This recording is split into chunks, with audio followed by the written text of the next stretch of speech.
I'm very particular when it comes to hotels. And whenever I travel for my job, I always experience different types of hotels. And for me, I love a modern hotel. I love a shower in particular that doesn't have a shower curtain. I love seeing a glass door, a glass shower, a nice, clean, modern, sleek shower, bathroom. I like a bright hotel room. Like, I want to see natural light coming in. Of course, a beautiful view. I'm not really a fan of older looking hotels. Like, the carpet hasn't been changed since 1970. It's not really my vibe. And typically for me, how the bathroom looks is a reflection of how everything else is. I'm not really particular when it comes to the products that are featured, but this hotel surprisingly had some Nest products. Let's take a look. So they have this Nest Sicilian Tangerine Body Cream. If I go to a hotel and they have this, I like to take it and I put it in my bathroom as hand lotion for guests and myself, of course. And then they also have the Sicilian Tangerine Shampoo. They have this Paul Mitchell Original Conditioner. Okay, so they put a different shampoo and a different conditioner. Okay, two different brands?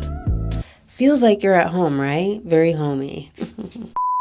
I'm so happy to be back home. Anytime I travel, I'm always reminded how grateful and appreciative I am of my space. Like, I live in such a clean, beautiful, safe home, and I'm surrounded by my loved ones. And there's no such thing as home, no place like home. What was her name again? Dorothy? That's what Dorothy said. And actually, on my way back home from my work trip, I was listening to Emma Chamberlain's podcast, and it was an old episode with her dad, and they were talking about creativity. I really enjoyed the conversation, and one of my favorite points that they made is how you have to create space to live. And creating space to live fuels creativity. Like, you have to live your life in order to be inspired and to learn and to grow and to make things. When you're just kind of in that hamster wheel of trying to create something or master something without taking a step back or breathing, you kind of go cuckoo crazy, One thing I've learned is it's okay to stop and take a step back and assess and refocus. Like, I think it's very essential in many things in our lives. Like, sometimes you just got to take a step back, because when you're in it, it can be hard to see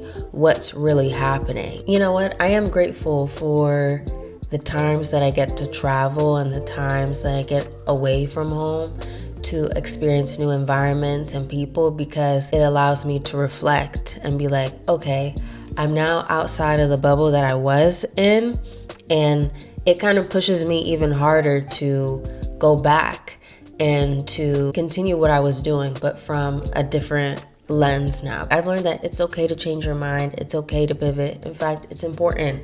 Okay, if you are doing something and you realize, you know what, this actually isn't working, or this is actually not the direction I want to go in anymore, then the beauty of it is you can stop and you can move forward in another direction. You don't have to be married to your thoughts and ideas because you said that this is what you want to do. You don't have to. That's not what life is about. Life is about evolution. It's about changing. It's about adapting. It's about growing.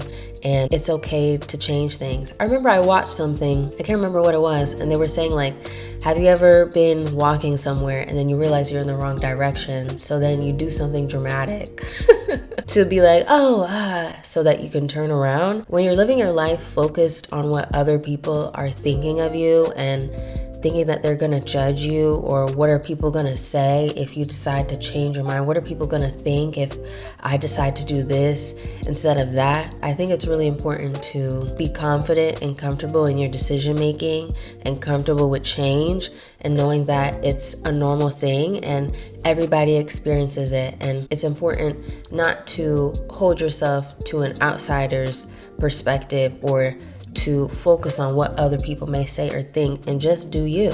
Do you. Just do you. That's all that matters at the end of the day. And on another note, I've been thinking a lot about how love really is the answer to everything. I think when you lead your life with love, it really just reflects in all the other areas of your life. Like when you are truly loving of who you are, okay, accepting of who you are, you have grace and compassion for yourself, and you treat yourself with the utmost respect, okay, with the utmost love and compassion. And in turn, you treat others with love and compassion and respect. Energy is contagious. Like if you get around someone who's in a bad mood, it's kind of like, oh, okay, you're not feeling it today. And you can easily just fall into that trap of they're in a bad mood, so now I have to be in a bad mood. But you can kind of take it as, okay, they're not in a good mood, but I'm in a great mood, and I'm not gonna let that other person's mood affect mine. It's really important to be mindful of the people that you surround yourself with. And it's very cliche, we all know that, be careful who you spend your time with. But I liked how Emma had pointed out, like when you're spending time with people, you start to see things from their lens, and that could be positive or negative. Let's say that you have a goal of entering a baking contest. You're excited about this baking contest, and then you could have someone in your life and they're like, oh, I could never do that. And then it just automatically kills the vibe. It kills the vibe. And if you're not strong enough mentally, you could easily start to doubt yourself, because this person that's in your life that's important to you is now seeing it from this point of view, which can now alter the way you decide to move forward. People intentionally or unintentionally will plant seeds in your brain, and if you're not careful, you can easily fall victim to their point of view. I think it's very crucial and important to assess, who are these people in my life, and are they benefiting me in a positive or a negative way? And I'm not saying that they can't ask critical questions, things that are just like, okay, are you prepared for this? Like things like that. But I think if you share something with someone and they automatically come with a negative point of view, or like why, it can be very unsettling, and someone could say something and it could warp your mind.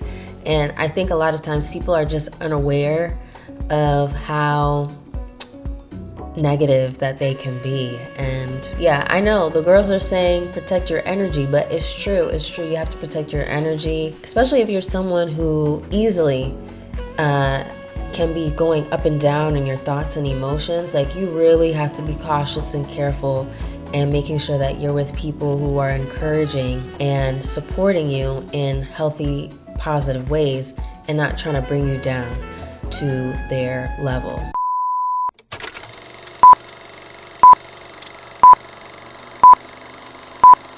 Water's beautiful. It is.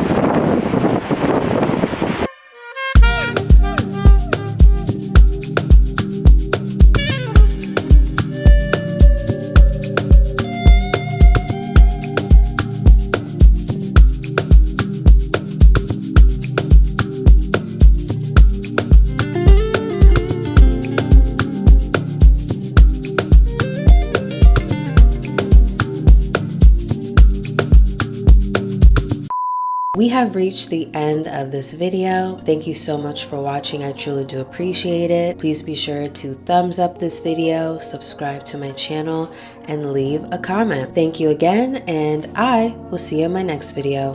Bye.